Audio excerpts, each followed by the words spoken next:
But aside from that, when we talk about the concern of the environment as an elitist concern, 1 year ago, I was waitressing in a taco shop in downtown Manhattan. I just got health insurance for the first time a month ago.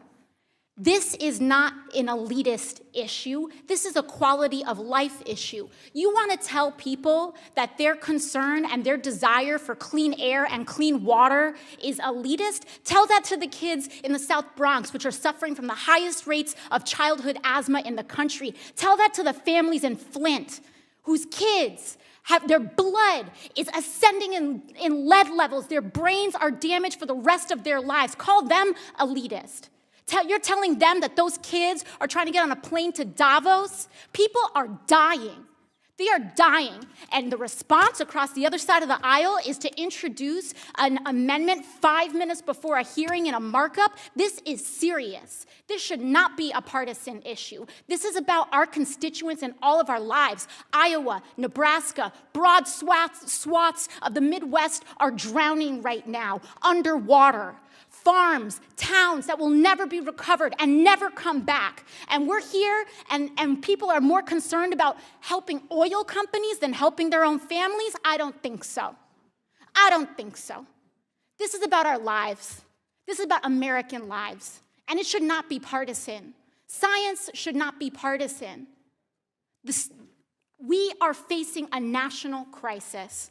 And if we do not ascend to that crisis, if we do not ascend to the levels in which we were threatened at the Great Depression, when we were threatened in World War II, if we do not ascend to those levels, if we tell the American public that we are more willing to invest and bail out big banks than we are willing to invest in our farmers and our urban families, then I don't know what we're here doing. I don't know what we're here doing. You know, we talk about cost. We're going to pay for this whether we pass a Green New Deal or not. Because as towns and cities go underwater, as wildfires ravage our communities, we are going to pay. And we are either going to decide if we're going to pay to react or if we're going to pay to be proactive. And what we know is that prevention, you know, when you spend less money on prevention, you can prevent a lot of that damage from happening in the first place. So it's not a question of whether we're going to spend the money, because I'm very sad to say that the government knew that climate change was real starting as far back as 1989 when NASA was reporting this. And the private sector knew way back in the 1970s. So we had until around the time I was born to address this issue. I wish it didn't have to cost so much, but I'm going to turn 30 this year, and for the entire 30 years of my lifetime, we did not make substantial investments to prepare our entire country for what we knew was coming. So now it's coming all up at the end. It's like when we live our whole lives and we don't eat healthily and we don't move and we pursue unhealthy activities. And then at the end of our lives, our healthcare costs are very high. We have the choice to lower the cost now, because I can tell you the cost of pursuing a Green New Deal will be far less than the cost of not passing it.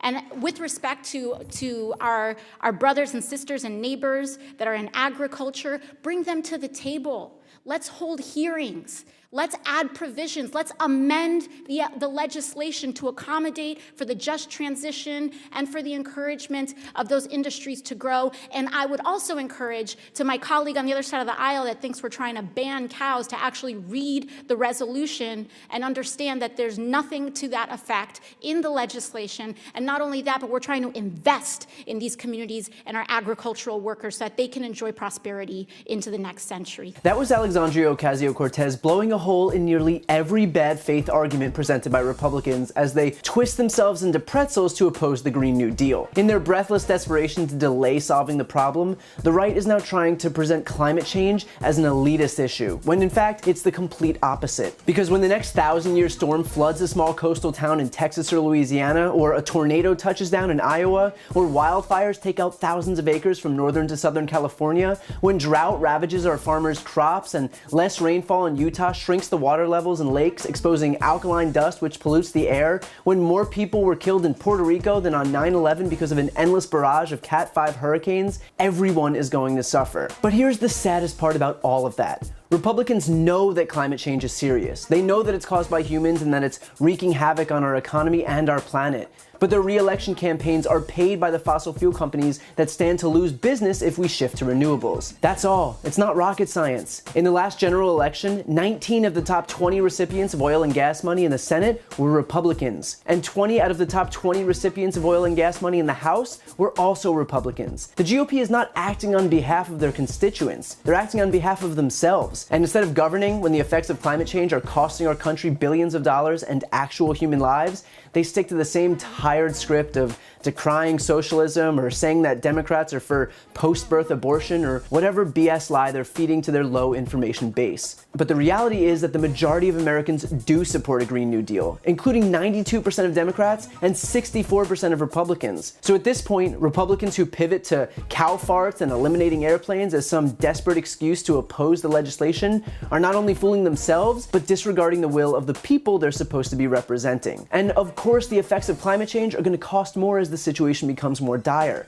That's not to say it won't be expensive, but more expensive than $160 billion to clean up after Hurricane Katrina, and $125 billion after Harvey, and $70 billion after Sandy, and $50 billion after Irma, and $25 billion after Ike. And none of that was investment. That was all just to get back to zero. That was just to repair damage. And it's going to keep happening, and it's going to get worse. Because all of those storms were within the last 2 decades, and all were the costliest in American history. Something that everyone can agree on is that Americans want cheaper, cleaner energy. And it's ours for the taking, but pretending that spending even a dime to get there is out of the question, how could we possibly afford such a thing, would get you a C- in any basic economics class. If you don't pay to invest in new technology and energy sources, you won't be able to take advantage of them.